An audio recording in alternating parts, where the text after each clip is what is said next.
नमस्कार, प्राइम उत्तर प्रदेश को देख रहे हैं आप। मैं हूं आपके साथ रामकृष्ण शुक्ला। शुरुआत करेंगे बड़ी खबर के साथ, जहां भाजपा ने एक बार फिर सांसद प्रोफेसर रामशंकर कठेरिया पर भरोसा जाहिर करते हुए उन्हें इटावा लोकसभा सीट से अपना प्रत्याशी घोषित किया है।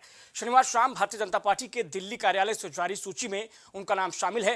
प्रोफेसर रामशंकर का टिकट फाइनल होने के बाद समर्थकों में खुशी की लहर है। सपा संस्थापक मुलायम सिंह यादव के गढ़ में भाजपा ने लोकसभा चुनाव के लिए अपना प्रत्याशी घोषित कर दिया है। पार्टी ने प्रोफेसर रामशंकर कठेरिया पर ही दोबारा भरोसा जाहिर किया है। 2 बार आगरा से सांसद और पूर्व केंद्रीय राज्य मंत्री रहे प्रोफेसर रामशंकर कठेरिया को 2019 में इटावा सीट से प्रत्याशी बनाया गया था। तब उन्होंने सपा के पूर्व सांसद प्रेमदास कठेरिया के बेटे कमलेश कठेरिया को 64,437 वोटों से हराया था। 2019 के चुनाव में उन्हें भरथना के नगरिया सरावा गांव का मूल निवासी होने की वजह से लाभ मिला था, जिसके चलते बीजेपी ने एक बार फिर से कठेरिया पर भरोसा जताया है। माननीय प्रधानमंत्री जी, माननीय नड्डा जी, माननीय अमित शाह जी, हमारे मुख्यमंत्री आदरणीय योगी जी, सभी नेतृत्व को हार्दिक आभार, धन्यवाद कि मुझे पुनः इटावा लोकसभा की जनता की सेवा करने का अवसर मिला। तो मैं आभार व्यक्त करता हूँ और लोकसभा की जनता को विश्वास दिलाता हूँ कि जैसे पिछले 5 साल में 2 साल कोरोना का साल रहा, लेकिन 3 साल पूरी मेहनत से मैंने काम किया, विकास किया। आगे 5 साल मुझे सेवा का अवसर मिलेगा। मैं पूरी ताकत के साथ समर्पित होकर आगरा लोकसभा के विकास के लिए और जनता की सेवा के लिए तत्पर रहूंगा। औरैया में 2024 के चुनाव को लेकर समाजवादी पार्टी ने अपनी कमर कस ली है। भारतीय जनता पार्टी के प्रत्याशी को पटकनी देने के लिए जहां पर समाजवादी पार्टी के कार्यकर्ताओं की बैठक में पदाधिकारी नियुक्त किए गए, जिसमें समाजवादी पार्टी के जिला अध्यक्ष एवं विधुना विधानसभा की विधायक रेखा वर्मा मौजूद रहीं। जहां पर समाजवादी पार्टी की विधायक रेखा वर्मा ने भारतीय जनता पार्टी के प्रत्याशी को हराने की बात कही। रेखा वर्मा ने कहा कि राष्ट्रीय अध्यक्ष अखिलेश यादव प्रधानमंत्री की कुर्सी तक पहुंचेंगे।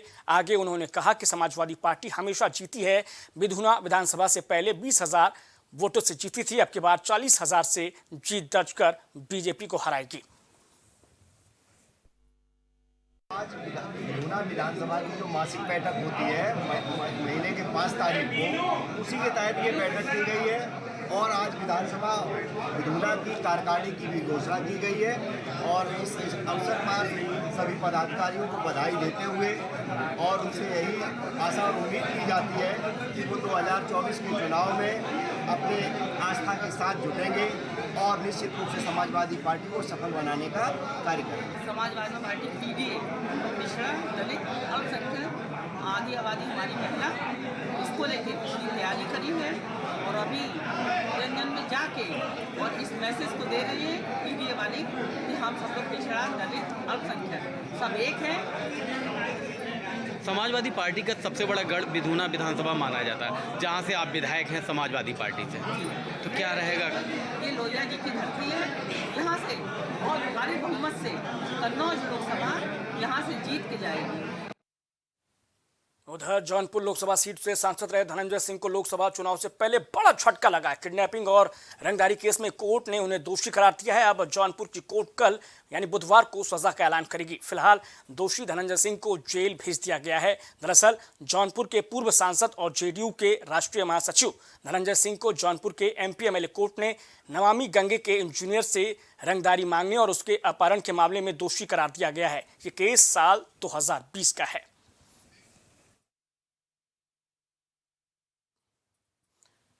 अखिल भारतीय विद्यार्थी परिषद के छात्रों ने वाराणसी जिला मुख्यालय पर विरोध प्रदर्शन किया। साथ ही अपनी मांगों को लेकर जिलाधिकारी को ज्ञापन सौंपा। बंगाल में महिलाओं पर हो रहे अत्याचार को लेकर छात्रों ने ममता सरकार के खिलाफ कार्यकर्ताओं पर आरोप लगाया। इस दौरान उन्होंने कहा है कि अगर ममता सरकार दोषियों पर उचित कार्रवाई नहीं करती है तो हम लोग देशव्यापी आंदोलन करेंगे।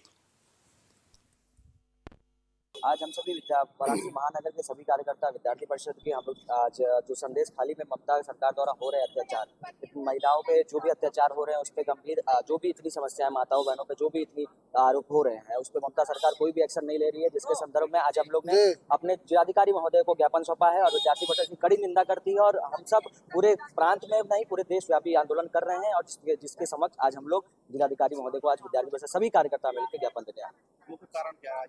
मुख्य कारण यही था, संदेश खाली में जो भी बंगाल सरकार द्वारा जो महिलाओं पे अत्याचार हो रहा है उसमें ममता सरकार की चुप्पी है और ममता सरकार उस पर कोई भी एक्शन नहीं ले रही है। ममता का जो भी तृणमूल कांग्रेस के जो भी कार्यकर्ता उसमें सम्मिलित हैं उस पर कोई भी आंदोलन, कोई भी कार्रवाई नहीं की जा रही, जिसके विरोध में आज हम सभी जिलाधिकारी महोदय को ज्ञापन देने आए।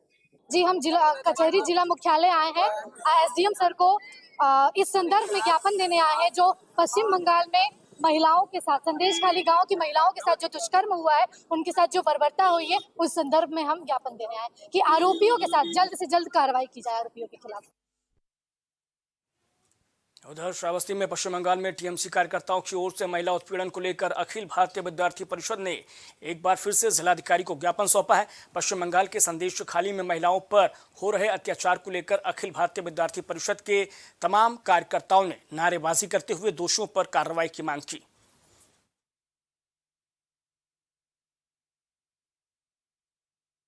महिलाओं के साथ जिस तरह कृत्य हो रहा है, उनको टीएमसी के कार्यकर्ताओं द्वारा पार्टी कार्यालय पे बुला के उनके साथ गैंगरेप, वारदात जैसी विभिन्न तरह की घटनाएं की जा रही हैं, तो बेहद ही निंदनीय है। और ममता बनर्जी सरकार उस पर कोई कार्यवाही नहीं कर रही। तो विद्यार्थी परिषद के कार्यकर्ताओं ने पूरे देश भर में सभी जिला इकाइयों पे जिलाधिकारी महोदय को ज्ञापन दिया है। यह ऐसा केंद्र से आह्वान था, तो आज यहाँ के कार्यकर्ताओं ने जिलाधिकारी महोदय को ज्ञापन दिया और उनसे ये आग्रह किया कि बंगाल में की जा रही इन घटनाओं के ऊपर जल्द से जल्द रोक लगाई जाए एवं जो भी आरोपी हैं उनके ऊपर सख्त कार्यवाही की जाए। खबर बांदा से, जहां बंगाल में हुए महिला अत्याचार की घटनाओं पर देश भर में जमकर प्रदर्शन चल रहा है, वहीं अखिल भारतीय विद्यार्थी परिषद बांदा ने पश्चिम बंगाल में महिला अत्याचार की घटनाओं पर बंगाल की सरकार की उदासीनता और अपराधियों के संरक्षण का विरोध करते हुए मुख्यमंत्री ममता बनर्जी का पुतला दहन किया है। कार्यकर्ताओं ने ममता सरकार को बर्खास्त करने की भी मांग की।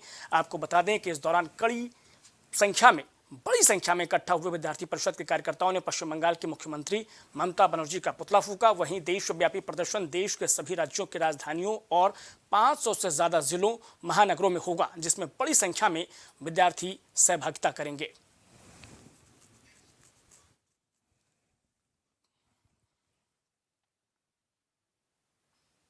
मथुरा में शिक्षा प्रबंधन समिति की ओर से एक बैठक का आयोजन किया गया, जिसमें उन्होंने कई मांगों और स्कूल चलाने में आ रही परेशानियों के विषय में प्रकाश डालते हुए कहा कि एक और प्रधानमंत्री की ओर से शिक्षा पर जोर दिया जा रहा है, वहीं दूसरी ओर शिक्षा अधिकारी स्कूल संचालकों के लिए लापरवाही बरत रहे हैं। कोषाध्यक्ष चेतन कुमार सिसोदिया ने कहा कि मथुरा जिले के 50% बच्चों को जुडाइस कोड नहीं मिला है।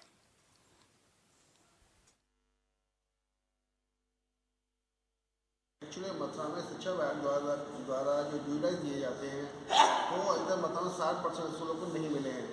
उन्हीं विषय में लगातार 2019 से हम इसको कोशिश कर रहे हैं कि जैसे भी विद्यालय जुडाइस मिले, जिससे बच्चों को जो पेन नंबर मिलता है, आज परमानेंट एजुकेशन नंबर इस गवर्नमेंट ने स्टार्ट किया है, अगर जुडाइस नहीं होगा तो पेन नंबर बच्चों को नहीं मिल पाएगा।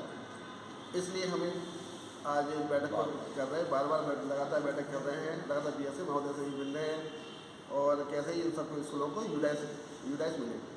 ये जो बैठक आउट की गई, किस समिति के द्वारा आउट की गई, लगभग कितने स्कूल इसमें सम्मिलित हुए? ये हमारी बाल शिक्षा प्रबंधन समिति जो पूरे जिले में कार्य करती है और लगभग 100 से ऊपर स्कूल बात कर रहे हैं इसमें। और सबकी अभी तक यही प्रॉब्लम है कि यूडाइस अभी तक स्कूलों पर नहीं हो चुकी। भाई यूडाइस है तो काय का संचालन नहीं है, यूडाइस ठीक से कर पाने बीएस विभाग द्वारा। और काफ़ी विद्यालयों का यह है कि यूडाइस ना होते भी आरटीई के बच्चे उन्हें दिए जा रहे हैं, जबकि गवर्नमेंट रूल के अनुसार जिन विद्यालयों पर यूडाइस होता है उन्हीं पर आरटीई के बच्चे दिए जा सकते हैं। यहाँ ऐसे विद्यालय में आरटीई के बच्चे तो दिए जा रहे हैं, लेकिन उन्हें यूडाइस गवर्नमेंट द्वारा विभाग के द्वारा नहीं दिया गया है। श्रावस्ती में डीएम कृतिका शर्मा ने सहनिया विद्यालय का औचक निरीक्षण किया। इस दौरान उन्होंने विद्यालय निर्माण को पूरा करने के निर्देश दिए। विद्यालय निरीक्षण के दौरान जिला बेसिक शिक्षा अधिकारी और कार्यदायी संस्था के अभियंता मौजूद रहे।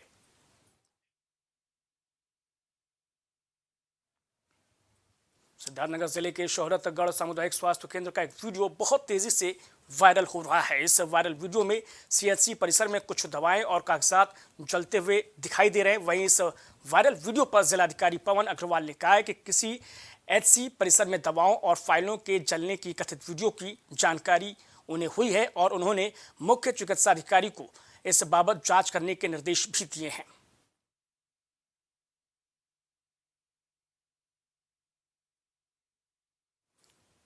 खबर मिर्जापुर से, जहां पर चुनार कोतवाली इलाके के जलालपुर माफी रोड पर बीए की परीक्षा देकर साइकिल से घर लौट रही छात्रा को तेज रफ्तार ट्रक ने रौंद दिया, जिससे छात्रा की मौके पर ही दर्दनाक मौत हो गई। छात्रा की मौत की सूचना पर पहुंचे एडीएम चुनार राजेश कुमार वर्मा ने बताया कि परिजनों की तहरीर पर मुकदमा दर्ज कर लिया गया है और आगे की कार्रवाई की जा रही है। गया है, अभी सीओ साहब ने बताया कि अरेस्ट कर लिया गया है, तो उसके खिलाफ भी जांच करा करके कि वो नशे में था तो नहीं था या फिर जो है वो कोई खलासी तो उस गाड़ी को नहीं चला रहा था, इस विषय का स्पष्ट जांच हो और जांच के अनुसार जो भी विधिक कार्रवाई हो। और माननीय मुख्यमंत्री जी से एक चीज़ निवेदन करना चाहेंगे कि चूँकि ये हमारे परिवार में जो हमारे चाचा हैं वो कोई विशेष काम नहीं करते हैं, खेती करते हैं और खेती में भी बहुत कम खेती है, तो उनके जीविकोपार्जन का सिर्फ 2 ही जरिया थे। एक चाचा जी कुछ मजदूरी किसानी करते थे, उसके अलावा ये बहन थी जो कि एक अपना ट्यूशन पढ़ा करके पारिश्रमिक वाले उसको नहीं उठने दे रहे थे, तो उसकी तरफ से जो गाड़ी के कागज़ और इसके ये सब कंपनसेट करने के लिए उसको क्लेम करा जाएगा। ये हम तहरीर ले लिए हैं इनसे और 75,000 रुपये की राशि जो ठेकेदार था वो इनको दे रहा है। और इस पर हम इसमें चूँकि तहसील से जो होता है कृषक दुर्घटना बीमा के तहत होता है, लेकिन उसमें चूँकि ये बच्ची थी और पढ़ रही थी तो इसके तहत, और इसके नाम कोई खेत भी नहीं है तो ये नहीं आएगा।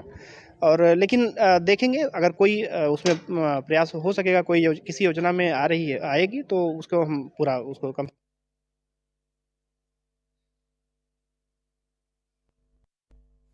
मिर्जापुर के मंडलीय चिकित्सालय के 2 डॉक्टरों के बीच जमकर मारपीट हुई। दरअसल मरीजों के इलाज के दौरान एक डॉक्टर ने दूसरे डॉक्टर की फोटो खींची थी, जिसका वीडियो वायरल होते ही मेडिकल कॉलेज के डीन ने मामले की जांच के लिए 3 डॉक्टरों की कमेटी गठित कर दी।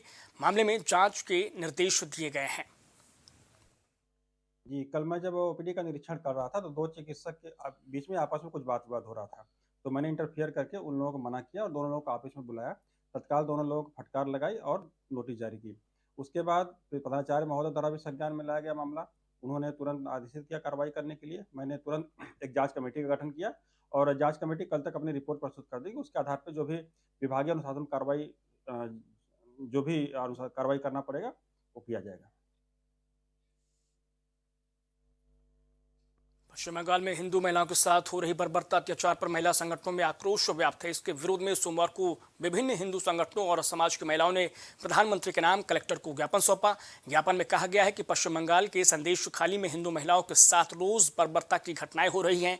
पश्चिम बंगाल के राज्यपाल भी अपने वक्तव्य में ये स्वीकार कर चुके हैं कि पूरे राज्य में हिंदुओं और हिंदू संगठनों की महिलाओं को बर्बरता का शिकार बनाया जा रहा है।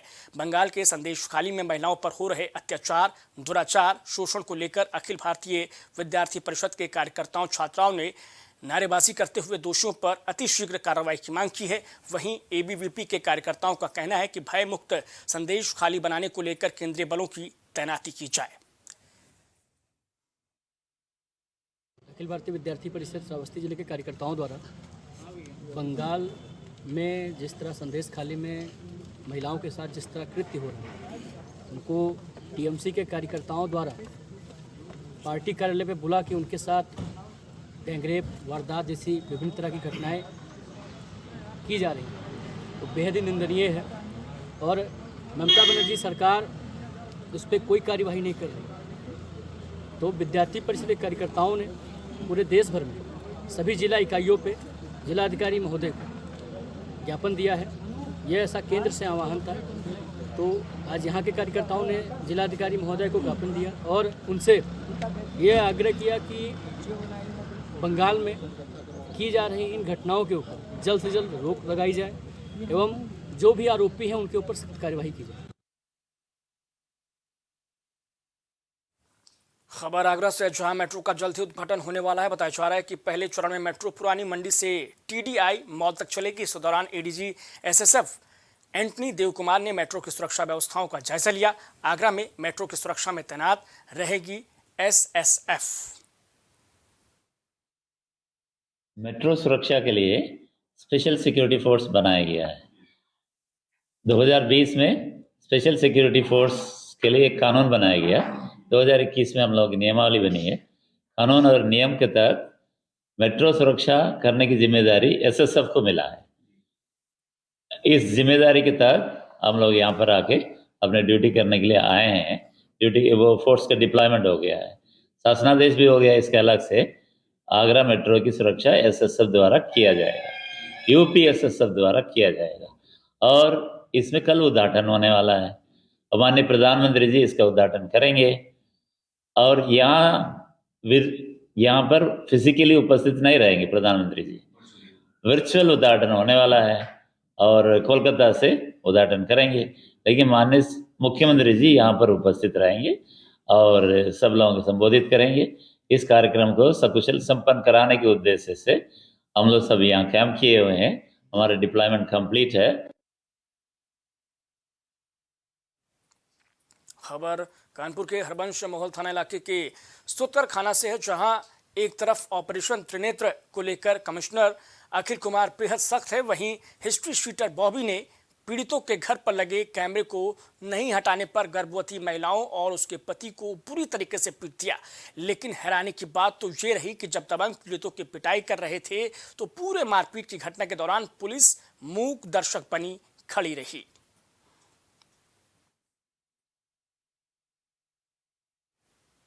अलीगढ़ के लोधा थाना इलाके के बड़ा गांव में बर्थडे पार्टी में नशे के दौरान दो दोस्तों के बीच हुए आपसी विवाद के बाद एक दोस्त ने अपने ही दोस्त को तमंचे से गोली मार दी। वहीं मौके पर पहुंची पुलिस ने घायल युवक को इलाज के लिए AMU के जवाहरलाल नेहरू मेडिकल कॉलेज में भर्ती कराया है, जहां उसका इलाज लगातार जारी है, लेकिन युवक की हालत बेहद गंभीर बताई जा रही है। आज देर रात थाना लोधा क्षेत्र में एक व्यक्ति को गोली लगने की सूचना प्राप्त हुई, जिसपे तत्काल मौके पर थाना पुलिस पहुंचकर उस व्यक्ति को उपचार हेतु JNMC मेडिकल रवाना किया। प्रथम दृष्टया इन दोनों व्यक्तियों में किसी बात पे विवाद उत्पन्न हुआ, जिसकी वजह से अभियुक्त द्वारा मजरूब को गोली मारी गई। तहरीर प्राप्त कर मुकदमा पंजीकृत कराया जा रहा है। अभियुक्त की शीघ्र गिरफ्तारी के लिए टीमें गठित कर दी गई हैं और आगे की विधिक कार्रवाई प्रचलित है। लॉ एंड ऑर्डर की कोई समस्या नहीं है।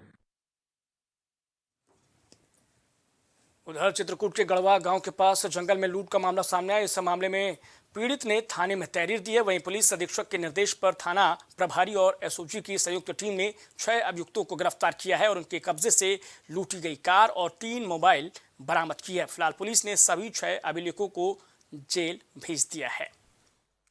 इधर बरगढ़ के पास जब ये लोग आए, उसके पहले इन्होंने किसी मोटरसाइकिल वाले को फ़ोन किया।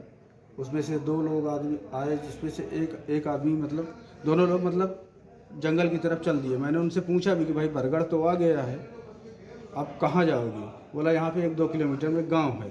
जब उन्होंने आगे चल दिया तो मैं बोला भाई इधर तो जंगल ही जंगल दिख रहा है। तो बोला नहीं, इसके आगे गांव है, ज़्यादा दूर नहीं है। उधर से 2-2.5 किलोमीटर 3 किलोमीटर समथिंग जाने के बाद इन्होंने बोला अभी तुम मतलब हमको इसमें कोई बीमार नहीं है, हमको तुम्हारी गाड़ी चाहिए और जैसा हम बोलते हैं वैसा करो। इन्होंने पीछे से एक आदमी ऐसा पकड़ा मेरे को और बेल्ट भी नहीं खोलने दिया, घसीट के नीचे उतारा और हाथ पीछे बांध दिए। हाथ बांधने के बाद इन्होंने मेरे को जंगल और उधर मतलब झाड़ियों तरफ ले गए और वहाँ जाकर के ये लोग बांध दिए मेरे को। बांधने के बाद उसी में आदमी कोई बदलते रहते थे, कोई आता था फिर चला जाता था, आता था फिर चला जाता था और 2 आदमी मतलब रिवाल्वर लगा के बैठे थे, मेरे को इधर उधर भी घूमने नहीं दे रहे थे। फिर करीब समथिंग 3.5-4 घंटे बाद इन लोगों ने वहाँ से फ़ोन में बात करके निकल गए। मैं वहीं बंधा पड़ा था। मैंने किसी प्रकार से अपना मतलब इसको हाथ खोल लिया। खोलने के बाद पैर खोल लिया। फिर वहाँ से मैं बरगढ़ पुलिस स्टेशन गया। वहाँ पे TI साहब ने पूछे, पूरा वारदात बताया मैंने।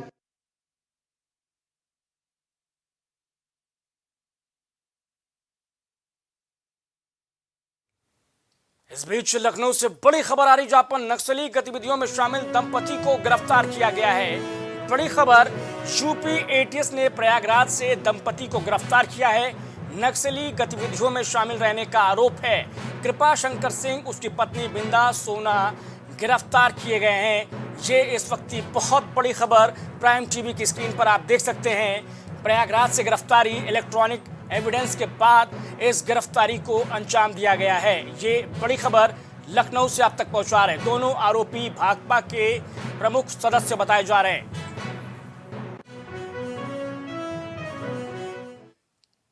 तो प्राइम उत्तर प्रदेश में इतना है, लेकिन देश और दुनिया की तमाम बड़ी और अहम खबरों के लिए बने रहिए प्राइम टीवी पर।